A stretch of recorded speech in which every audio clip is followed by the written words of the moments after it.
عمران کا ساتھ دیں. یہ جو ثناء اللہ ہے اس کے تو نام لیتے میرے منہ سے بدبو آتی ہے. پرائم منسٹر بنا ہوا ہے, اس سے بڑا کرمنل کون ہو سکتا ہے؟ میری قوم ایک غیرت مند قوم ہے, اس میں غیرت ہے, لیکن میں اجاگر کروں گا اس کو. السلام علیکم, میں ہوں عابد اندلیب اور آج میں آپ کی ملاقات ایک ایسی شخصیت سے کروا رہا ہوں جن کا نام تو آپ سب جانتے ہیں, سید سجاد حیدر. لیکن ان کی خدمات کیا ہیں پاکستان کے لیے, پاکستان کی ایئر فورس کے لیے, اور ان کے بارے میں پاکستان کے 3 ایئر چیفز کیا کیا کہہ چکے ہیں, یہ آپ کو بتانا بہت ضروری ہے. بہت سخت ناقد ہیں آپریشن رجیم چینج کے.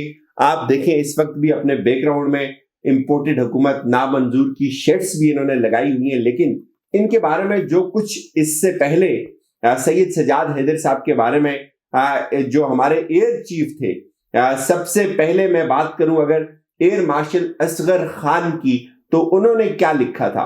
انہوں نے لکھا کہ میری اور سید سجاد حیدر کی ویلیوز ایک جیسی ہیں. انہوں نے لکھا کہ 65 اور 71 کی جنگ میں جو سب سے بیسٹ کمانڈر تھے وہ سید سجاد حیدر تھے. سید سجاد حیدر ایک بہترین کمانڈر بن کے ابھرے.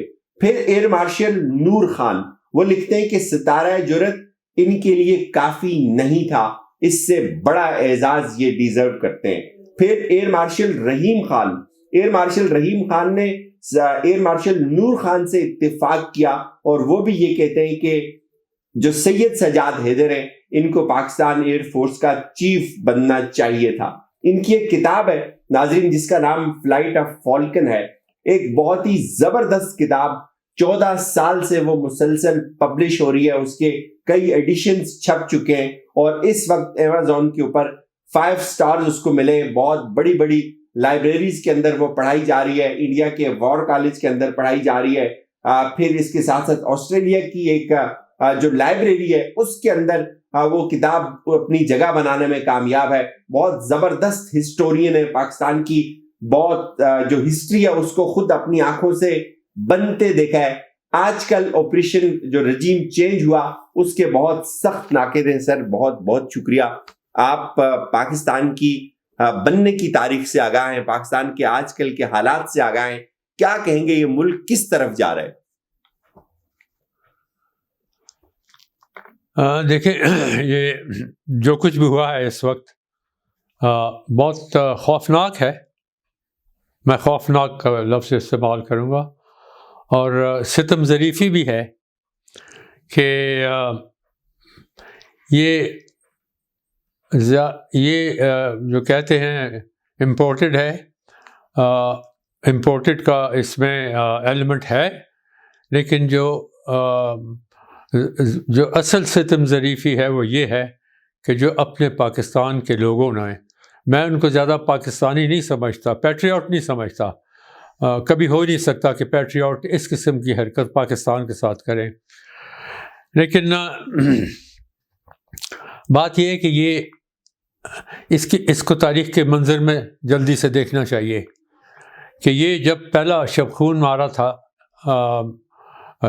اس نے جنرل ایوب خان نے, تو اس وقت سے جو وہ لہر چلی ہے, اور یہ چلی تو ہے خواجہ ناظم الدین کے وقت سے, ہر ایک شخص نے اپنا جو سب سے زیادہ اعتباری آدمی, انہوں نے غلام محمد کو چنا, غلام محمد نے ان کو نکالا.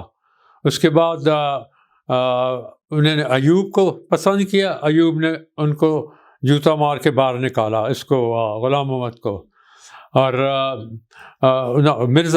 مرزا نے ایوب کو ایکسٹینشن دلوائے, ایوب نے اس کے کمر میں چھرا مار کے اس کو نکالا. تو یہ تاریخ آتی رہی, آپ آگے چلتے جائیں. بھٹو نے کس کو چوز کیا, اس نے اس کو ہینگ کرایا, اور یہ چلتا رہا. اور یہ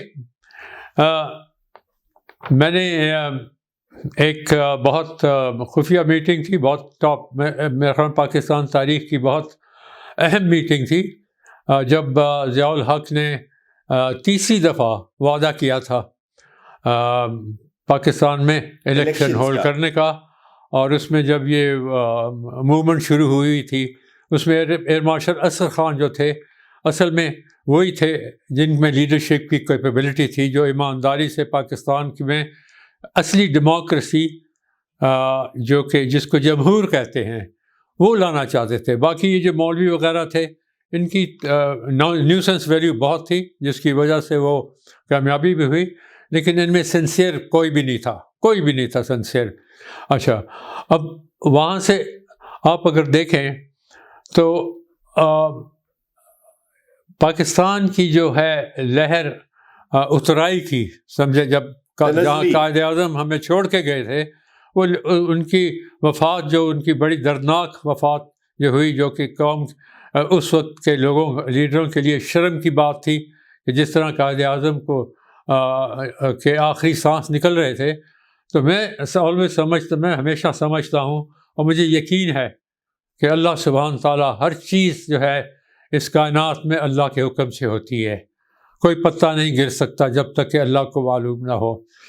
تو اللہ نے میرے دماغ میں اللہ نے اس وقت کہا, یہ قوم اور تم لیڈروں, میں تم پہ ایسے ظالم لوگ لاؤں گا جو تم نے اپنے اس ایسے عظیم شخص کے ساتھ, جس نے تمہیں ایک ملک بنا کے دیا, جس کو میں نے چن کے دیا تم نے جو اس کے ساتھ سلوک کیا ہے, اس کی وجہ سے میری سزا, اور آج وہ سزا میرے خیال میں وہ اسی وجہ سے مل رہی ہے کہ ہم نے اس لیڈر کو پہچانا نہیں. صرف تصویریں لگا لیتے ہیں, وہ بھی جو ہے زرداری جیسے لوگ وہ درازوں سے تصویر نکالتے ہیں جب ٹی وی کیمرے آتے ہیں.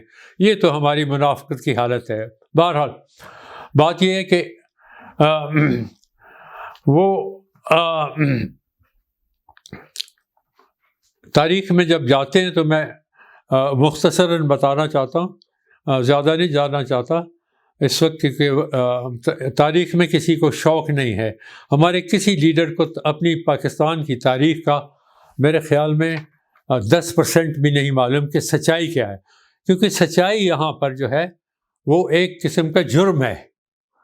ایک ملک کے اندر سچائی جرم بن گئی جب ایک کانسٹیٹیوشن کو میں آپ نے کرپشن کو جائز بنا دیا, بلکہ اس کو ضروری بنا دیا, اہم بنا دیا نا. اب جو یہ کیا ہے امینڈمنٹ کی ہے کہ 50 کروڑ کا جو کر لے تو وہ ٹھیک ٹھاک ہے, وہ عیش کرے جا کے, لیکن جو 50 پیسے کی 50 روپے کی کرے اس کو اندر ڈال کے اس کی کھال ادھیڑے, اس کے کپڑے اتار دو, ٹھیک ہے نا.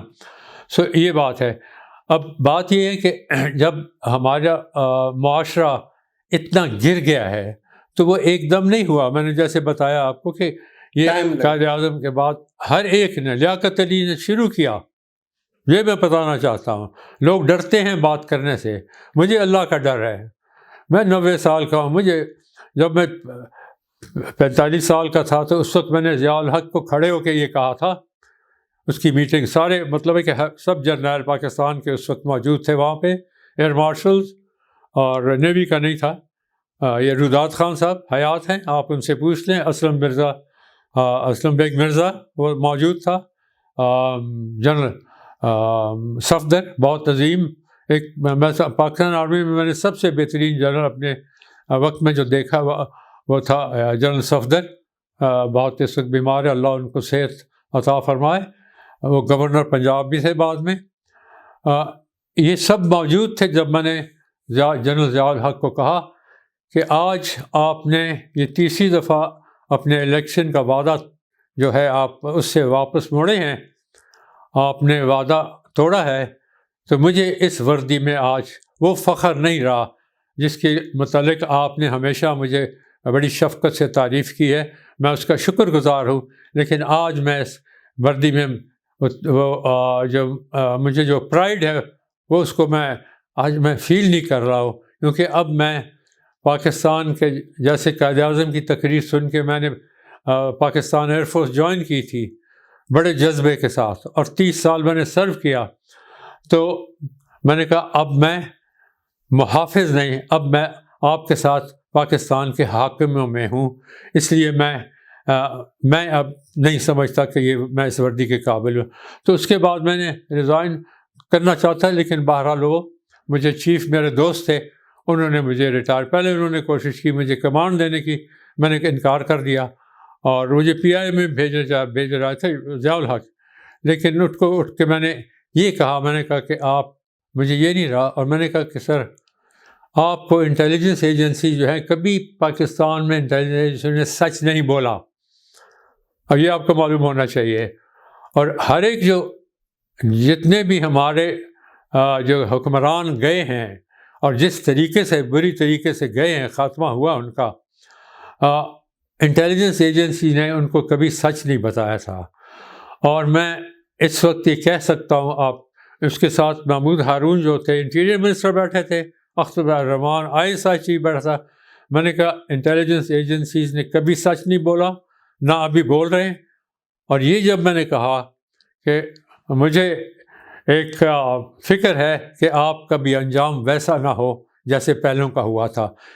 صاحبزادہ یعقوب نے کئی سالوں بعد مجھے کہا تھا وہ فکرہ آپ کا ان کو بہت برا لگا، اس کی وجہ سے جو بعد میں ہوا. تو میں نے کہا سر میں نے خود ہی ایئر فورس کو چھوڑنے کا ارادہ کیا. میرا عشق تھا ایئر فورس کا، لیکن میں نے اس وقت کوئی میرا ارادہ نہیں تھا. وہ چونکہ اس نے ضیاء الحق صاحب نے باتیں ایسی کی کہ میں نہیں سمجھتا تھا، کیونکہ وہ بڑا ایوریج قسم کا آدمی تھا. چیف بننا کوئی بڑی بات نہیں ہے. چیف بننے کے لیے آپ کو بڑے ڈپلومیٹ ہونا چاہیے. آپ کے پاس آپ کبھی ڈسینٹر نہیں ہو سکتے. آپ اپنی اوپینین، کریٹیکل اوپینین کبھی نہیں دے سکتے اگر آپ نے چیف بننا ہے. اور یہ میں کھل کے کہہ رہا ہوں، نہ میں نے آج تک دیکھا چیف بنا. یہ ہمارے 3 چیف جو تھے ایئر فورس کی خوش قسمتی تھی، لیکن آرمی میں یہ خوش قسمتی آرمی کو نہ مل سکی. لیکن آرمی پاکستان کی، اب میں واضح الفاظ میں کہوں گا کیونکہ میرا آرمی کے ساتھ بہت تعلق رہا ہے، میں تقریباً سارے چیفز کو، بہت سارے جرنیلوں کے ساتھ میری دوستی تھی، ذاتی دوستی تھی. یہ کہوں گا کہ پاکستان آرمی دنیا کی بہترین آرمیوں میں تھی اور ہے. آرمی کی جب بات کرتے ہیں تو 99% آرمی جو ہے وہ GHQ سے 20 میل باہر ہوتی ہے. یہ سرحدوں پہ ہے، پہاڑوں پہ، سمندروں میں، سمندر کے ساتھ، صحراؤں میں ہے، پلینز میں ہے. یہ دن رات آپ کا کر رہے ہیں. سیلاب آتا ہے، زلزلہ آتا ہے. یہ وہ لوگ ہیں جو 6 مہینے اپنے خاندان کو نہیں مل سکتے. وہ ہے آرمی. GHQ میں جو ہوا پہلے دن 58 سے، اب آپ پڑھ لیں ایوب خان کی ڈائری، 600 صفحے ہر دن کا انہوں نے لکھا ہوا ہے. کہاں سے شروع ہوتی ہے؟ 1966.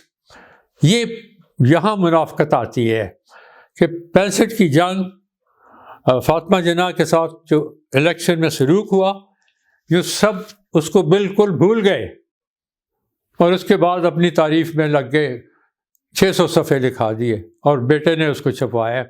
تو یہ ہماری جو ہے یہ کمزوریاں ہیں، کیونکہ ہم سچ بولنے سے اور اس کے متعلق، ان کے متعلق اور غور کی کتابوں کے متعلق بڑے بڑے مصنفوں نے ایک بڑی تنقید کی ہے کہ یہ سب کہ زیادہ جھوٹ ہے. یہ اپنی پولیٹیکل کیا کہتے ہیں مائلیج کے لیے انہوں نے یہ کتابیں لکھوائی ہیں.